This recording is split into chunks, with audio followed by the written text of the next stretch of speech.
Nyarlathotep by H.P. Lovecraft. Nyarlathotep, the crawling chaos. I am the last. I will tell the audient void. I do not recall distinctly when it began, but it was months ago. The general tension was horrible. To a season of political and social upheaval was added a strange and brooding apprehension of hideous physical danger, a danger widespread and all-embracing, such a danger as may be imagined only in the most terrible phantasms of the night. I recall that the people went about with pale and worried faces, and whispered warnings and prophecies which no one dared consciously repeat or acknowledge to himself that he had heard. A sense of monstrous guilt was upon the land, and out of the abysses between the stars swept chill currents that made men shiver in dark and lonely places. There was a demoniac alteration in the sequence of the seasons. The autumn heat lingered fearsomely, and everyone felt that the world, and perhaps the universe, had passed from the control of known gods or forces to that of gods or forces which were unknown. And it was then that Nyarlathotep came out of Egypt. Who he was none could tell, but he was of the old native blood and looked like a pharaoh. The fellahin knelt when they saw him. It could not say why. He said he had risen up out of the blackness of 27 centuries, and that he had heard messages from places not on this planet. Into the lands of civilization came Nyarlathotep, swarthy, slender, and sinister, always buying strange instruments of glass and metal, and combining them into instruments yet stranger. He spoke of the sciences, of electricity and psychology, and gave exhibitions of power which sent his spectators away speechless, yet which swelled his fame to exceeding magnitude. Men advised one another to see Nyarlathotep, and shuddered. And where Nyarlathotep went, rest vanished, for the small hours were rent with the screams of nightmare. Never before had the screams of nightmare been such a public problem. Now the wise men almost wished they could forbid sleep in the small hours, that the shrieks of cities might less horribly disturb the pale, pitying moon as it glimmered on green waters gliding under bridges, and old steeples crumbling against a sickly sky.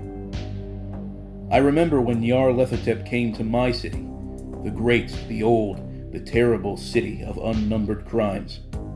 My friend had told me of him, and of the impelling fascination and allurement of his revelations, and I burned with eagerness to explore his uttermost mysteries. My friend said they were horrible and impressive beyond my most fevered imaginings, and what was thrown on a screen in the darkened room prophesied things none but Nyarlathotep dared prophesy, and that in the sputter of his sparks there was taken from men that which has never been taken before, yet which showed only in the eyes. And I heard it hinted abroad that those who knew Nyarlathotep looked on sights which others saw not. It was in the hot autumn that I went through the night with the restless crowds to see Nyarlathotep, through the stifling night and up the endless stairs into a choking room. And shadowed on a screen, I saw hooded forms amidst ruins, and yellow, evil faces peering from behind fallen monuments. And I saw the world battling against blackness, against the waves of destruction and ultimate space, whirling, churning, struggling around the dimming, cooling sun. Then the sparks played amazingly around the heads of the spectators, and hair stood up on end, whilst shadows more grotesque than I can tell came out and squatted on the heads. And when I, who was colder and more scientific than the rest, mumbled a trembling protest about imposture and static electricity, Nyarlathotep drave us all out, down the dizzy stairs into the damp, hot, deserted midnight streets. I screamed aloud that I was not afraid, that I never could be afraid, and others screamed with me for solace.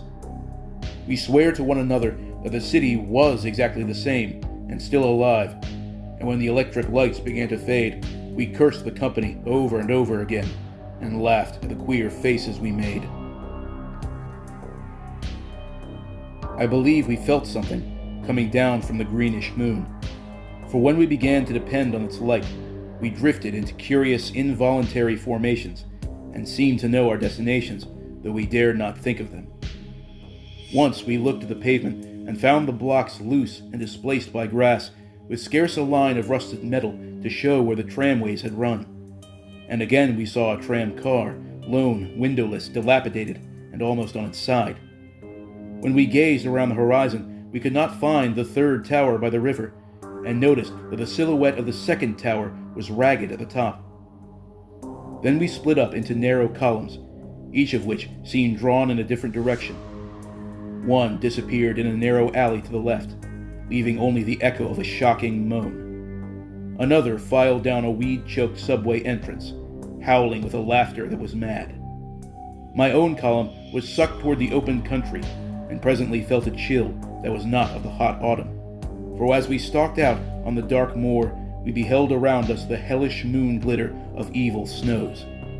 Trackless, inexplicable snows, swept asunder in one direction only, where lay a gulf all the blacker for its glittering walls. The column seemed very thin indeed as it plodded dreamily into the gulf.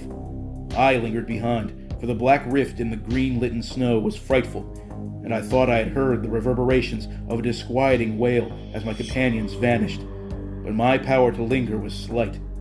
As if beckoned by those who had gone before, I half floated between the titanic snowdrifts, quivering and afraid, into the sightless vortex of the unimaginable.